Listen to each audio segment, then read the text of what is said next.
piim jõuab tööstusesse. Mis me edasi teeme, küsis Kiiki-Miiki, kui nad bussiga linna poole vurasid.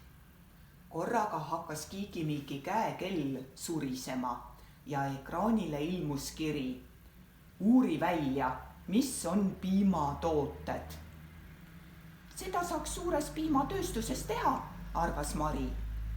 Kahju, et sa meie klassiga kooliaasta lõpus ekskursioonile ei saa tulla. Me pidime sel kevadel piimatööstusesse minema. Lapsed jäid hetkeks mõttesse ja vaatasid siis teineteisele võidukalt otsa.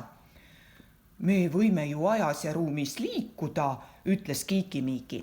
Ta võttis Mari käe ning mõlemad lapsed pigistasid silmad kinni. Samal hetkel jäi bussis 2 istet tühjaks. Kui Kiiki-Miiki ja Mari silmad avasid, seisid nad koos Mari klassikaaslastega suures valges ruumis. Mina olen Martin, ütles üks valge mütsiga mees lastele. Ma näitan teile, kuidas piimatehas töötab. Lapsed läksid Martini järel tööstuse väravasse. Seal ootas juba suur paagiga auto, mille küljel oli kiri piimakogumisauto. Paagis on farmist tulnud piim, seletas Martin. Siin väravas kontrollitakse, kas piim on puhas. Mehed hakkasid auto ümber askeldama. Auto küljes olid torud ja voolikud, kus kaudu võeti proove. Paistis, et seekordse paagitäiega oli kõik korras. Auto vuras edasi. Siit läheb piim jahutisse ja seejärel see pastöriseeritakse, seletas Martin lastele. Pastöriseerimine on piima kuumutamine, mida tehakse selleks, et piim oleks puhas ja parimate omadustega. Kõigile lastele jagati valged põlled ja mütsid ning nad juhatati suurde hoonesse. Esimene, mida Mari märkas, olid tuttavad piimapakid. Ainult, et need olid suures masinas kokku pakitud kujul. Masin saatis pakendid ükshaaval rattasse, kus need kandiliseks vormiti.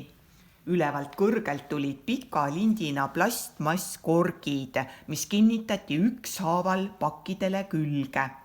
Pakid liikusid mööda linti edasi. Need lasti piima täis ja paki ülemine serv suruti kinni.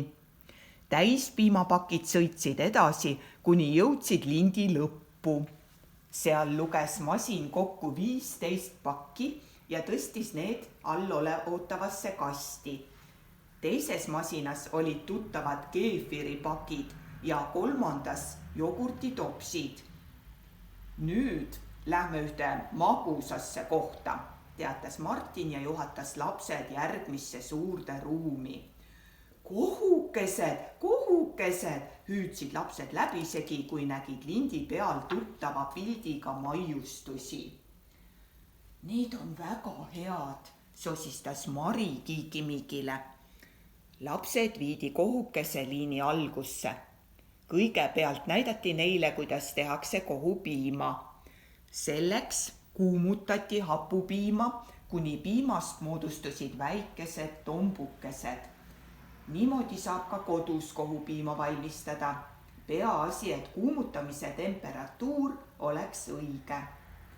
Pärast kuumutamist segati kohupiima hulka rõõskakoort, suhkrut ja maitselisandeid. Edasi liikus mass kohukese liinile ja masin vormis segu parajateks tükkideks. Seejärel tuli kõige magusam osa. Kohukesi ootas ees glasuuri vann. Vedel šokolaad voolas kosena, valged kohukesed sõitsid selle alt läbi ja tuttavad pruunikuuelised maiused veeresid teisest otsast välja. Nüüd ootas kohukesi ees jahutamine ja pakkimine. 1000 kohukesi vaadates läksid lastel kõhud tühjaks.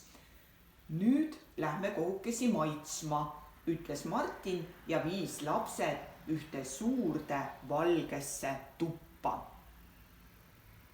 Kohupiimas on palju kasvamiseks vajalikke valke, kaltsiumit ja muid kasulikke aineid.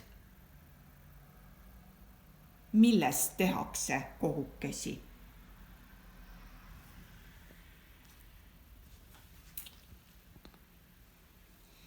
Nii.